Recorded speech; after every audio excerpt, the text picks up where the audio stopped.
ஓம் ஸ்ரீ குருபியோ நமக. மனித வாழ்க்கையும் இறையருளும் இந்த தலைப்பில் நம்ம தொடர்ந்தாப்புல ஒரு கோயிலாக பார்த்துன்னு வரோம். இன்னைக்கு அந்த வரிசையில் திருச்சி முஸ்லீம் மாவட்டத்தில் இருக்கக்கூடிய திருத்தலையூர்ன்ற ஊரை பற்றி பார்க்குறோம். அங்கே இருக்கக்கூடிய சுவாமி பேர் ஸ்ரீ சப்தரிஷீஸ்வரர், அம்பாள் பேர் குங்குமாம்பிகை அப்படிங்கிற பேர், குங்குமவல்லி அப்படின்னு சொல்கிறா.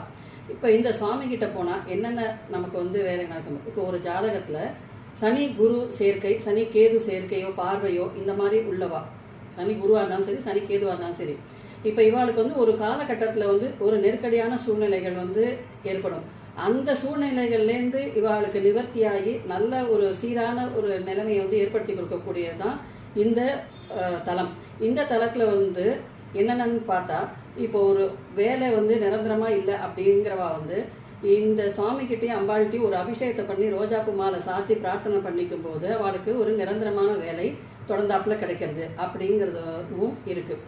அடுத்ததா ராவணன் இங்கே அவனுக்கு நீண்ட ஆயுள் வேணும்னு சொல்லிட்டு இங்கே யாகம் பண்ணியிருக்கான்.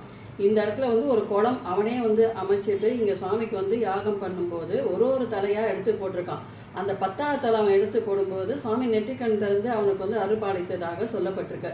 அதனால தான் இந்த குளத்துல தவளையே கிடையாது இன்னி வரைக்கும்னு. ஏன்னா ராவணனுடைய மனைவி பேர் மண்டோதரின்னு பேர். அப்புறமா ரூரவ சக்கரவர்த்தின்னு ஒருத்தர் இருந்தார். அவருக்கு பிரம்மகத்தி தோஷம். அந்த பிரம்மகத்தி தோஷம் நிவர்த்தி ஆகிறதுக்காக திருவண்ணாமலை மாவட்டத்தில் இருக்கக்கூடிய சிவனை போயிட்டு பூஜை பண்ணி பிரார்த்தனை பண்ணிட்டு இருக்காரு. அங்கே சுவாமி அசரீரியா அவருக்கு சொல்லியிருக்காரு, நீ திருத்தலை இருப்போம், அந்த குளத்துல ஸ்நானம் பண்ணிட்டு என்னை பூஜை பண்ணு, உன்னோட பிரம்மகத்தி தோஷம் நீங்க பெறும்னு சொல்லியிருக்காரு.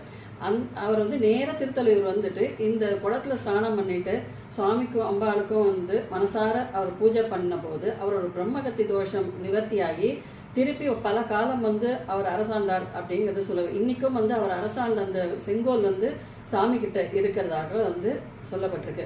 இது ரொம்ப சக்தி வாய்ந்த கோவில். நம்ம பிரார்த்தனை பண்றது அங்க போய் பிரார்த்தனை பண்ணி நம்ம கேட்கும்போது அந்த சுவாமி அம்பாலும் நமக்கு அப்படியே தராலாம், என்ன கேட்குறோமோ அதை அப்படியே தராலாம்.